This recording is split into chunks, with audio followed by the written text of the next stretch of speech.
The killing of George Floyd sparked protests in the United States, with millions of Americans showing up against police brutality.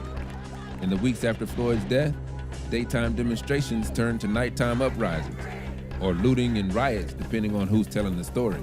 According to President Trump, there was one place to lay the blame. The violence and vandalism is being led by Antifa. Hardly a new phenomenon, Trump and his surrogates have pointed to an Antifa threat since the protests and unrest on his inauguration day in 2017. America is waking up to the menace of Antifa.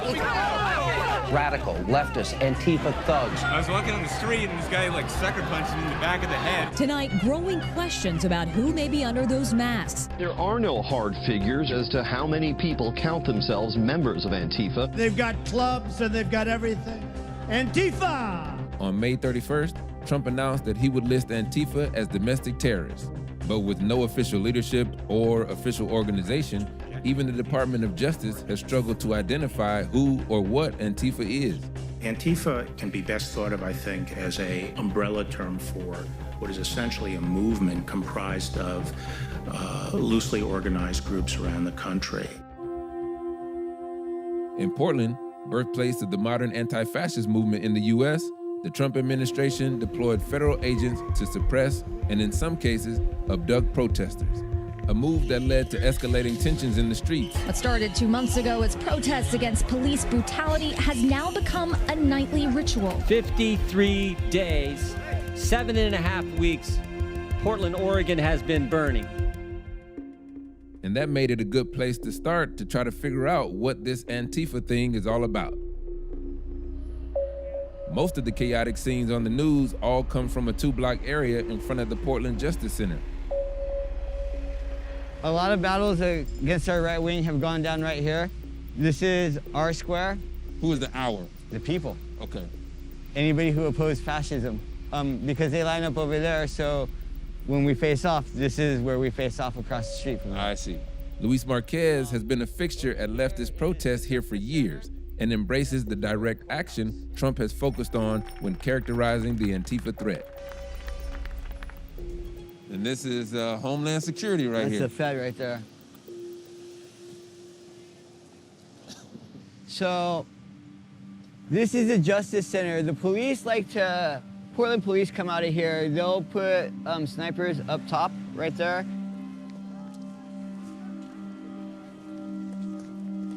These are gun ports that the Portland police that are in here will open up to shoot protesters. That's kind of fucked up. It's super fucked up. When it comes to anti-fascism and the idea of Antifa, some people really don't know who the hell you guys are and what it is that you do, or even if you do exist. You're using this word "you," right? So, anti-fascism is a philosophy, right? So, there's no, say, national Antifa group, right? There are a bunch of friends that identify with this philosophy of no fascism, of everybody being free, of people being equal, of rights being upheld. So then if you subscribe to the philosophy, then you are Antifa. Yes. So then you would be Antifa. Sure, okay, but I belong to no group, right? So, makes sense. No. But you see how confusing this shit can be, right? Well, it's like being a Christian, but just like not belonging to a church. So. But then you are a Christian still. All right, yeah. So for the sake of this interview, you're Antifa. There we go. All right, there we go. Boom. So, as an anti-fascist, you say that, you know, you all play a protective role, and specifically, you have played a protective role. Yes, sir. In what way? I have not allowed Proud Boys, neo-fascists, nativists, or Nazis to come into our crowds. Period. And have they refused? Some. And then what? What does that mean? We dance. You dance a little bit? We talk. We have a rap battle. It's all spoken word. But now you are directly fighting the state on these grounds where, you know, federal troopers are here and you guys are confronting them. Fascism has to be confronted wherever you find it. Whether it's some stupid motherfucker rocking the Confederate battle flag or federal troops. Fascism is fascism. Okay, somebody understands fascism. And they're like, yeah, I'm against that. But wait a minute, this dude's going around slapping Nazis in the face. I don't know if that's me. Anti-fascism is broad. You don't have to do what I do to be anti-fascist. You have to say, hey, not accepting people for who they are, not giving them the opportunities that another group has, that's fascist. And if you're against those things, then you're anti-fascist. Luis sees racism and structural injustice underneath the broad umbrella of fascism in America. Like him, many we spoke to were reluctant to identify under a single banner of Antifa, making it hard to associate any individual's actions to an official group. Meanwhile, the Trump administration has consistently described a coordinated onslaught of violence. We spoke to historian Mark Bray to set the record straight. So I am kind of on a journey to figure out who and what Antifa is. Great, well, you came to the right place. That's what I'm saying. Yeah. And you being the author of the handbook, I just gotta ask, is Antifa even real? Yeah, it is, but not in the way that Donald Trump says it is. So Antifa is short for anti-fascist in a bunch of different languages, and it's not one specific group or organization with a headquarters or a CEO.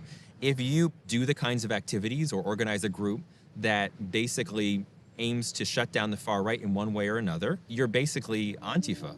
The history of anti-fascism in general goes back 100 years. People are generally more familiar with opposition to Hitler and Mussolini.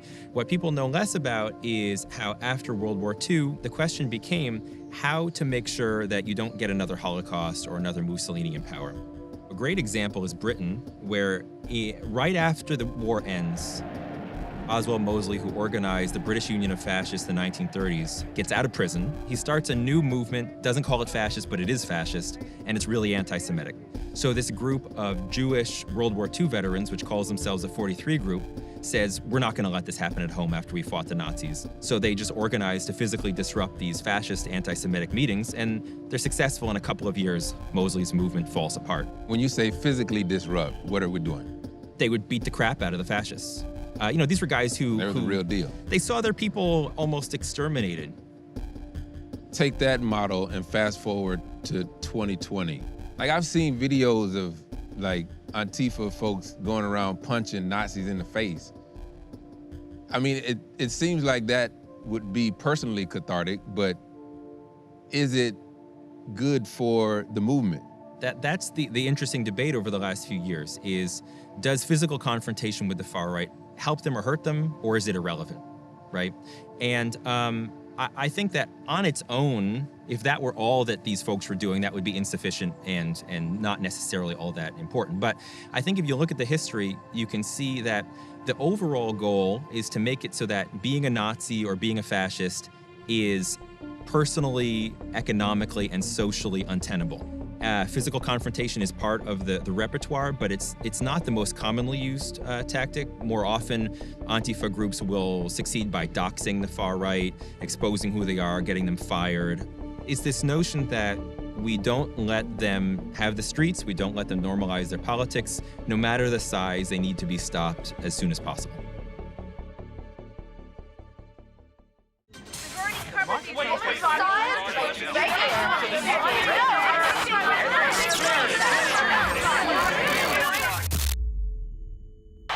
Here in Minneapolis, they set an 8 p.m. curfew. They don't give a damn about a curfew. I'm pressed. What do you want us to do? You're really worried this will be used for voter fraud. They don't want us to vote. Vice News Tonight, Monday to Thursday at 11 on Vice. This summer, anti-fascists turned their tactics for combating the far right towards openly combating the U.S. government. When the federal crackdown in Portland happened, it galvanized the city. 2 months in, what were becoming dwindling protests turned into growing nightly gatherings, bringing all sorts of folks into the fray. No justice, no peace. Take it to the streets to fuck the police. No. So here at the protest, there's a lot of Black Lives Matter chants because that's what this protest is about. I'm sure that Antifa is here. I mean, most of these people are anti-fascist, I would think. But in terms of like the formal Antifa folks, I don't know where they are. So the moms can be right here where they want to be. Let's go! All the moms! Portland, we got work to do. We will revolutionize what community safety looks like. We will not fail. No!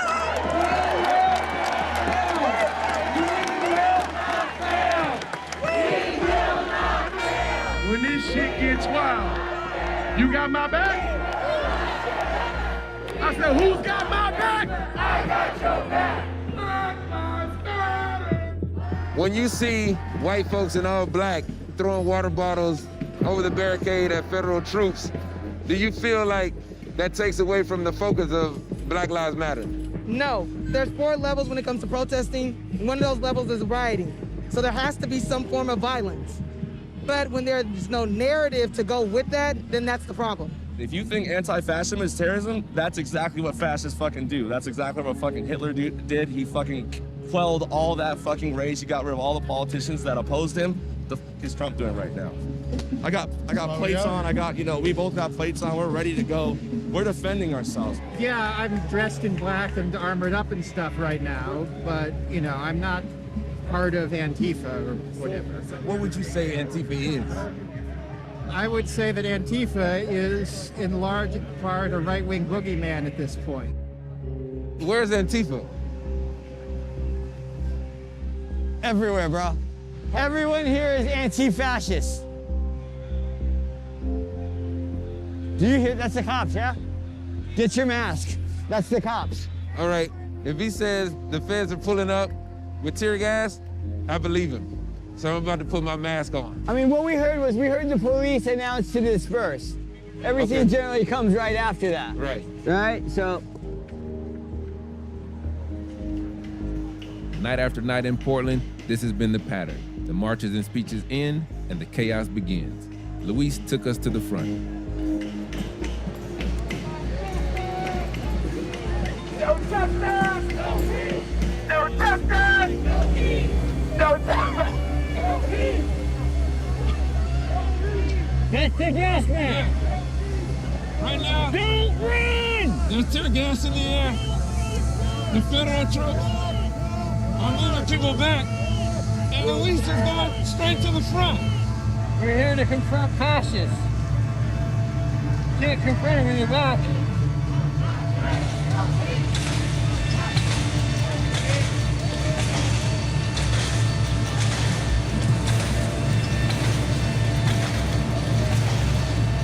Where are the federal troops? Shit! I just got hit by... There you go, man! That's right there! Go, come on! I'll get you out! Go!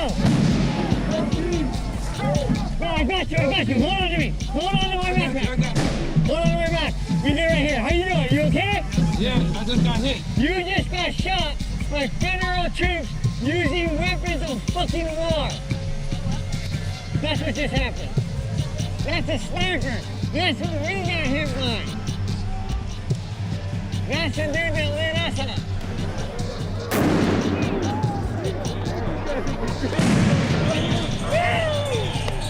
That's gonna piss him off. But is this act provoking them to fire on the crowd? Sure it is. Like throwing the fireworks thing. Sure it is. It seems something like, didn't Dr. King marching across that bridge in Selma encourage the police to attack him? But is the response appropriate?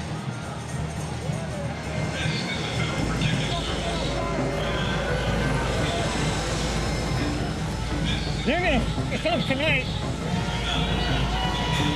Here we go. Look at him. Dance Since the election of Donald Trump, we have been fighting a fucking war here in Portland. Since the... Okay, hold on to my back. Hold on to my back. Don't run! You see what they're doing? They're firing at us indiscriminately, knowing that women and children and mothers and fucking grandmothers are here. This is just taking somebody's seal, going straight to the front. I want to correct that goal. Flashbangs.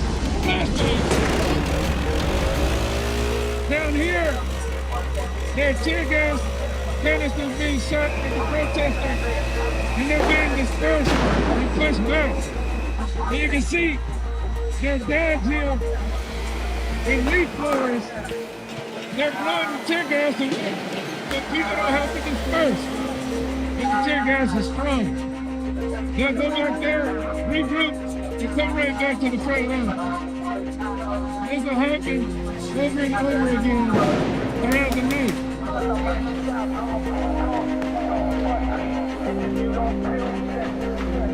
I was there when it was people chanting and giving speeches peacefully. And bro, in a matter of 10 to 15 minutes, it turned to bedlam. Nothing changed. Nothing changed except for the pigs. I told you, I was like, get your mask on. Y'all was like, why? It's about to happen. So what's next? Tonight? Yeah. We go back. Shit. Let's go. You hear that? You have an interest. You hear that? It's back on. We just got out of it. We're going back in. What'd you say? You got an interesting time of asking questions, man. Like, where are the cops? We get shot. What's next? There's a boom.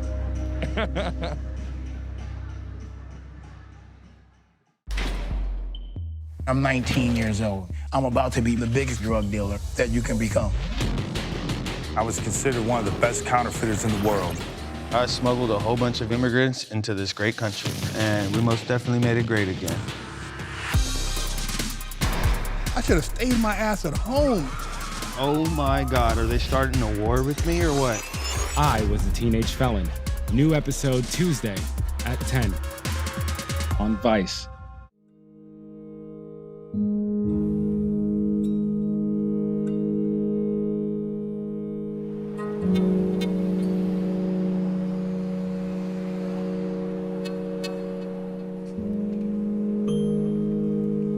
Another day.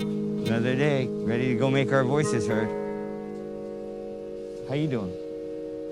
My knee hurts. I'm bruised up on the side. Or did you? You got? Yeah, I got a couple shots. When you did. Oh. I got hit, and then I saw that flashbang, and I got hit in the side of the head. But Yeah, I remember that. I remember that. So you want to see something? I don't know what you got for me to see. I got something. So. This dude's full of surprises.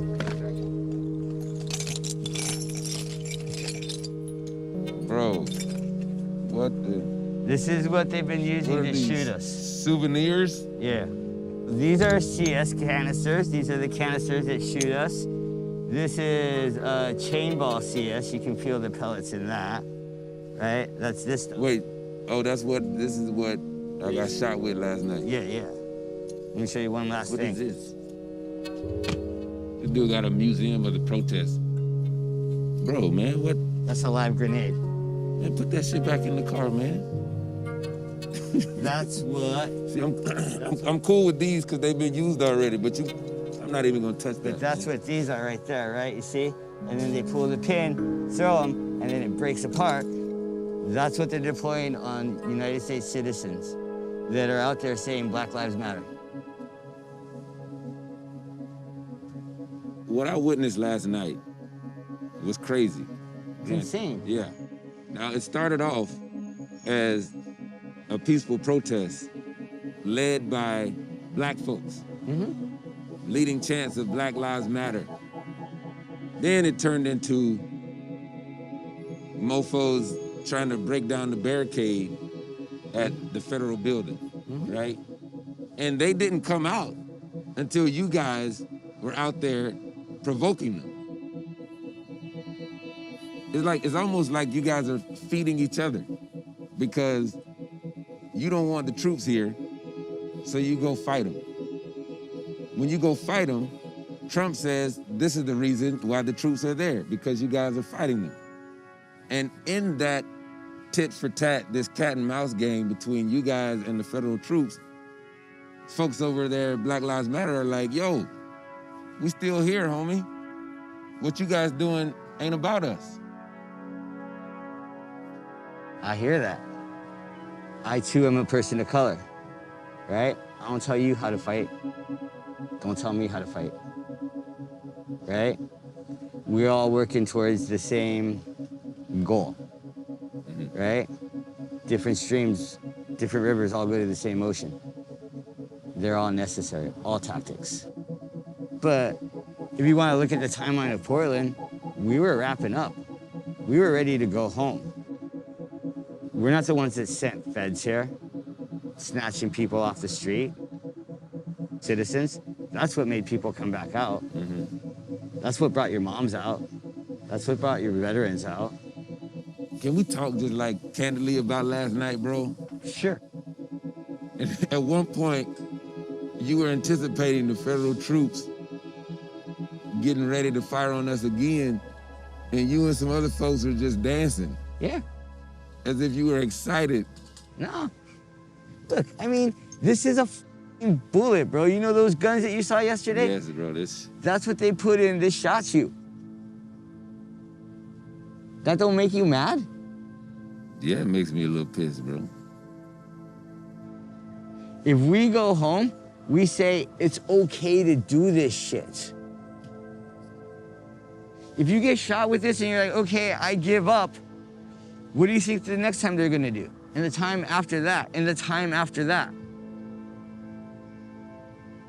You have to. Am I nervous when we know they're gonna rush? Yup. And do I have that energy? And is that why I bounce? Yup. But what else you do before you potentially die? Why not dance? Because what do I have compared to this? What do I have compared to any of this? Nothing.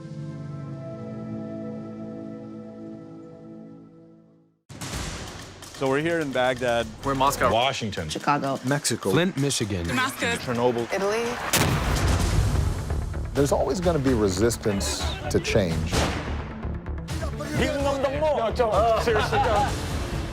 I think it's become so politicized. You politicized it.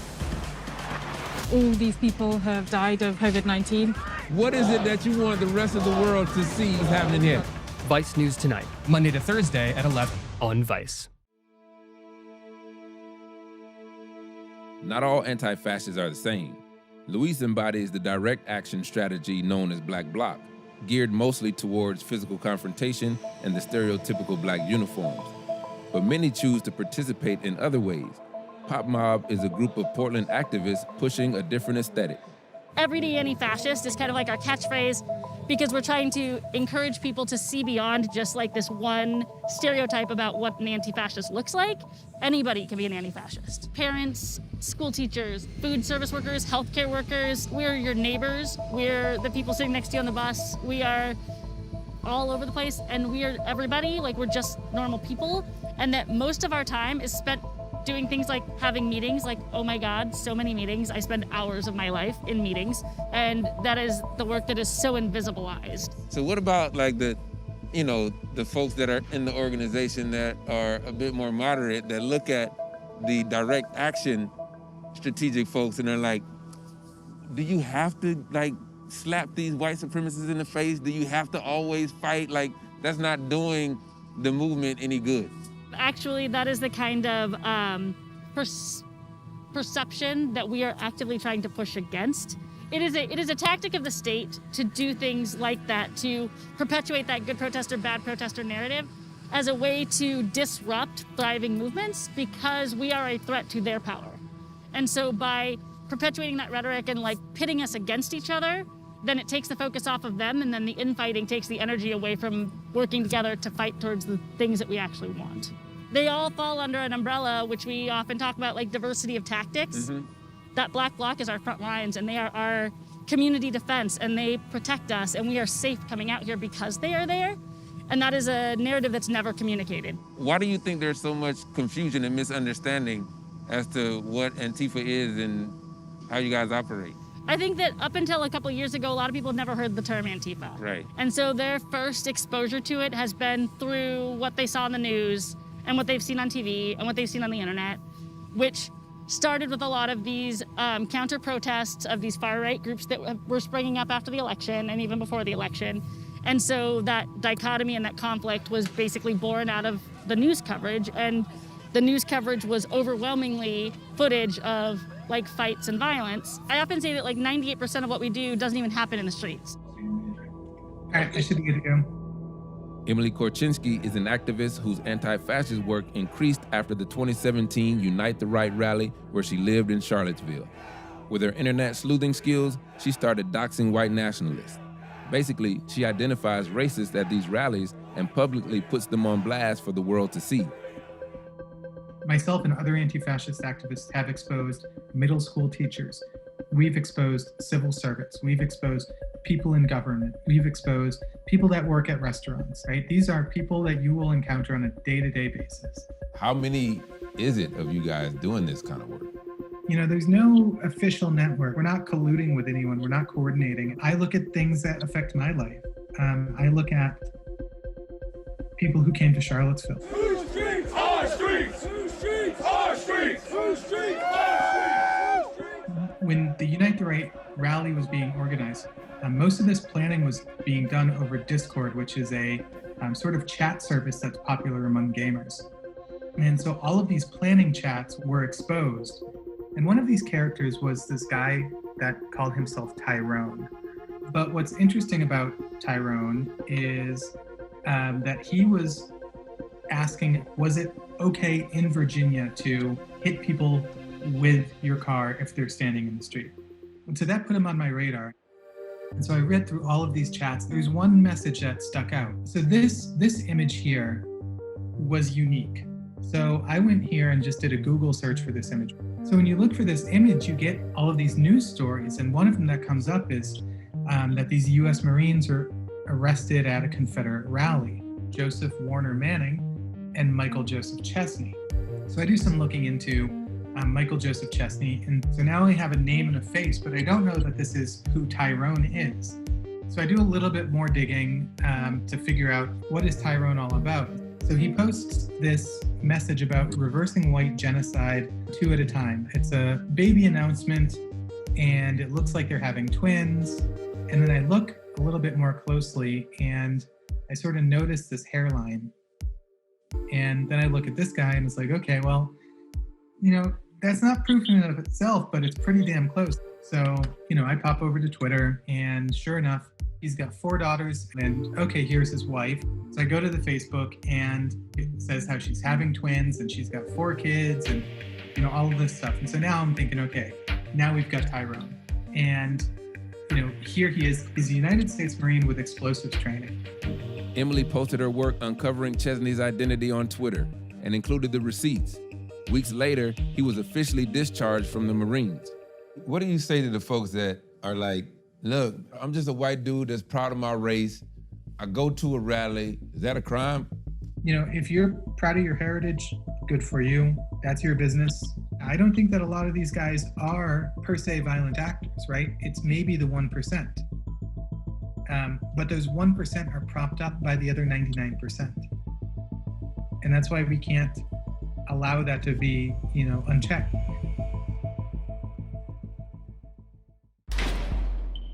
I'm 19 years old. I'm about to be the biggest drug dealer that you can become. I was considered one of the best counterfeiters in the world. I smuggled a whole bunch of immigrants into this great country, and we most definitely made it great again. I should have stayed my ass at home. Oh my God, are they starting a war with me or what? I Was a Teenage Felon. New episode Tuesday at 10 on Vice. Anti-fascists are fighting what they consider to be fascism on many fronts. They see an authoritarian presence in the White House suppressing opposition by sending federal troops to Portland.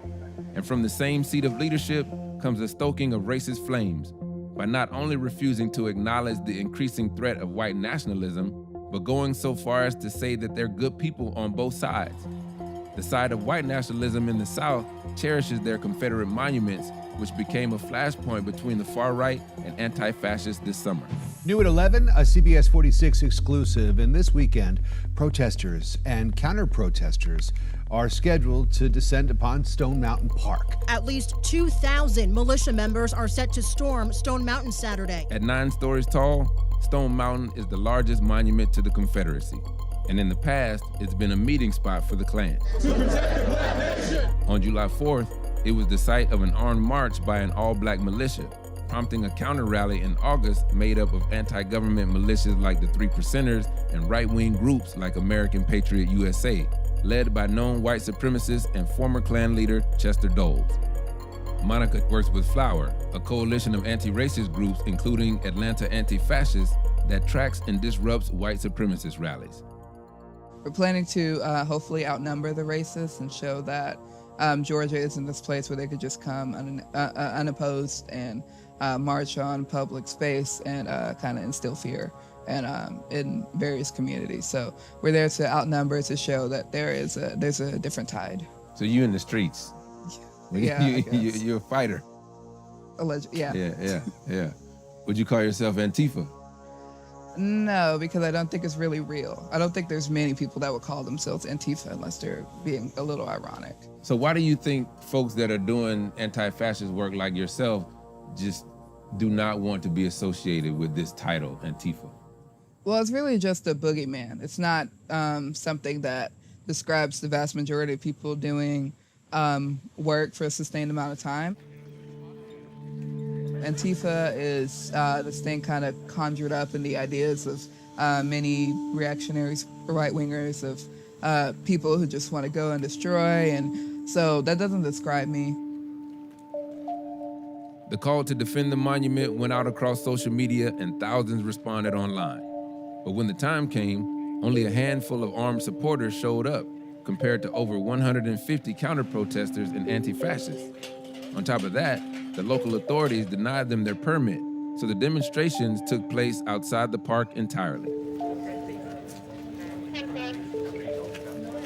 Right, hello, good morning, everybody. We're all here for the same reason, to combat racism in all its forms. Can I get a hell yeah? It's very important that we came out in numbers today. We're really thankful that we have so many endorsing organizations, and I love to see us united like this. 5 years ago, we made a strikeout against Stone Mountain, and it was a little bit lonely. I'm not lonely anymore. I got friends. Let us stay together. Over 30 different groups signed on to the Flower Coalition in what they called the Unite Against Hate Counter Rally. Atlanta's NAACP chapter was one of the partners and has been advocating for the removal of Confederate monuments for years. When you pass that mountain and you see that and you know what it stands for, if you have one Dylan Roof come from visiting that mountain, it's one too many. It didn't take long for the counter-protesters to directly confront the armed militia members. You're a traitor. Standing here with a traitor You want to flag. tell a vet that. You traitor. But you better not never walk the streets and run into a Vietnam vet, because they're all going to see you. You watch what I tell you. No, you ain't talking, traitor. No, you're going to listen to a veteran, traitor. You're going to listen to somebody that actually fought for this country. You come to me anytime you want to, Pete. I ain't got a You problem. didn't talk that way when we were kids, when we were growing up, because I would beat your fucking ass, and you know it. You know it, G. You started this shit. You started this shit. Yeah, you started this shit. Yeah. When this rally started, there were about 15 white nationalists about 10 feet behind me, and they were standing their ground. But right now, the counter-rally protesters are not respecting their space at all, as you can see.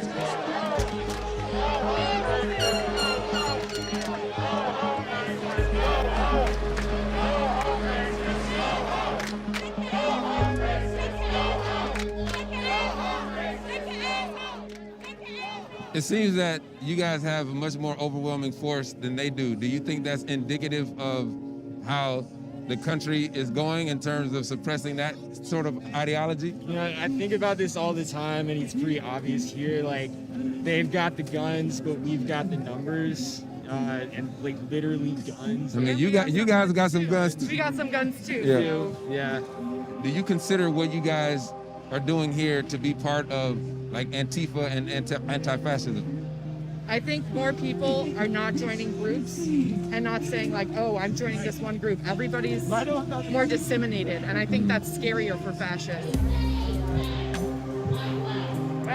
After pushing the initial group back, the counter-protesters marched through the town as a show of force, leading to more confrontations.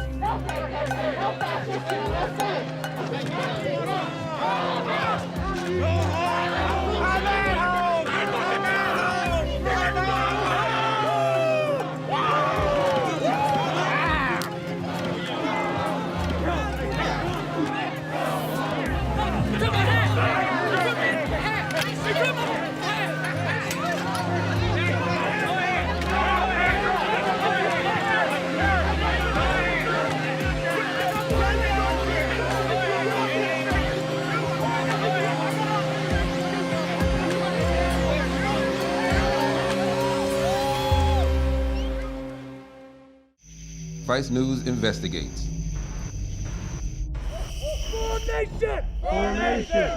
Extremism in America. There's a strong anti-government push right now on the left and the right. The term Boogaloo, is it fair to say that it refers to a future civil war? The Not Fucking Around Coalition was created to protect the black community. Is Antifa even real? I just got hit by a battle of truth. There used to be a lot of planned here. They're still here. The far right today looks like what Al-Qaeda looked like in the early 90s. Just over that tree line, there was a neo-Nazi terrorist group training. What was your role in Atomwaffen Division? Do not shoot them! Kill them! We could be looking at a full-fledged insurgency. You could execute a small arms attack in 10 different cities all at the same time. You're willing to die for this cause? Yes, and all of us are. They gonna burn this bitch to the ground. A Vice News investigative event, Fringe Nation. New episode Monday at 10 on Vice. As anti-fascist protests escalated across the country, Republican lawmakers and the Trump administration deflected a conversation about systemic racism by focusing on violence and destruction they associated with Antifa. Tell that to the people of Portland who've seen Antifa for 53 days, rioting, looting, stealing, destroying property. One of the loudest refrains came from Ohio Republican Jim Jordan, ranking member on the Judiciary Committee and one of Trump's biggest cheerleaders pushing for law and order. You've said on occasion that Antifa is a terrorist organization. Do you believe that? I think that's an appropriate term. And so, again, it was first used by the President of the United States. The Attorney General called him terrorist, radical, violent extremist. That's pretty strong language from the chief law enforcement officer of our country. What should citizens do when they vehemently disagree with the law? It shouldn't be violence. What should they do? Participate in the system, the greatest system ever. What happens when that system doesn't work for black, brown, and gay people or trans people? I just disagree with that premise. But, Congressman, black men continue to get killed by police officers. Transgender folks continue to get killed disproportionately, right? And writing letters, calling your congressman, that's the way it's supposed to work. But when people that protest, if they kneel, they're told that that's wrong. If they protest in the streets peacefully, they're told that they're wrong and they may get snatched up by the police. No. No. My wife and I, our family, we've engaged in peaceful protests. We've been to pro-life rallies, pro-life marches. No one ever got violent there. We've been involved. So that's how it's supposed to work. But supposed to is the key phrase there. I'll ask you this. Samuel Adams, John Hancock, Paul Revere. Patriots or anarchists? Patriots. The Boston Massacre was violent. There were sentries on guard, right, that night before the Boston Massacre, and there were the Sons of Liberty right there in front of them who did not want their presence here in the colonies. So now you're equating Antifa to the Sons of Liberty? Are you kidding me? They were taxed without representation. They couldn't vote for their person in parliament. That's completely different than what we have in America today. Absolutely, it's completely different. So you different. gotta be kidding me. They fought because of taxes. People that are fighting on this front are fighting because black people are getting killed at the hands of the police unjustly. And when those terrible tragedies happen, they should be held accountable. Exactly what is happening. Should be. You don't think the police officer in Minneapolis is going to be held accountable? Holy cow, of course he is, and he deserves it. What are the police officers that ran into Breonna Taylor's house and shot her while she was asleep? What are they doing right now? Well, there's going to be, this is how it works in America. You have a trial by your peer, a jury of your peers, you have a trial, there's evidence presented. That's how it works. Congressman, it's been months. The woman was asleep in her house. So going out in the street and beating up someone else is okay? Who's beating up who? Again, look at what's happening in Portland. So that's okay. And that's Antifa. I don't know, but it might be. I don't know. But you don't know.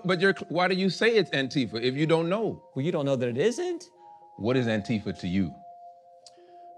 I would say it's maybe the most dangerous cancel culture entity out there, because when you see the violence that's associated with it, that is really intimidating, and I think will lead to silencing of points of view. And so that's what scares me most about Antifa. Would you say that you are against fascism? Yeah, I'm for freedom. I love this great country. I'm for the First Amendment. I'm for equal treatment. You got some basic liberties in the First Amendment. Your right to practice your faith, your right to peaceably assemble peaceably. That's the way it's supposed to work in this country, not what's happening in our cities today. We've been on a journey trying to understand what Antifa is, who they are, and what they do. We've spoken to a lot of people who do anti-fascist work, but they don't really consider themselves to be, quote unquote, Antifa. But one thing is for sure, they're frustrated with systemic injustice, homophobia, xenophobia, and racism. And they put this all underneath an umbrella that they call fascism. But we're here on the Hill right now, and there seems to be a different narrative. There are Republican congressmen who refuse to acknowledge that these injustices are fascism. But what's crazy is these two parties are talking past each other in a way that they don't even understand what it is that they're arguing about. The rhetorical battle over Antifa continues to spill out into the streets, and political violence is escalating. During protests in late August, after another police shooting left Kenosha, Wisconsin resident Jacob Blake fighting for his life, an armed 17-year-old counter-protester killed 2 demonstrators and injured a third. 4 days later, a Trump-supporting counter-protester in Portland was shot and killed by a man who referred to himself as 100% Antifa. And in early September, a whistleblower complaint from within the Department of Homeland Security claimed that Trump's appointed leadership had asked intelligence analysts to downplay the domestic terrorist threat of white supremacists and play up the threat from Antifa and left-wing groups to match with the president's talking points. Are we currently living in a fascist state?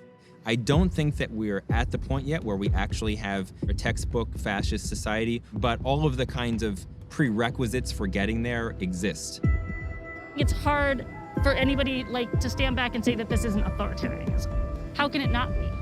And I feel like we've gotten so desensitized to how completely bananas things have gotten over the last 4 years that nothing even shocks us anymore. The upcoming election will decide if Trump gets another 4 years in the White House. But with the unprecedented demonstrations witnessed this year, many Americans may begin sounding more like these anti-fascists. Capital A, Antifa optional. Children in camps, people being murdered by the police, a lack of education, a lack of food, a lack of opportunity, a lack of employment. Those days of singing "We Shall Overcome," our day's coming tomorrow, fuck that. We going backwards.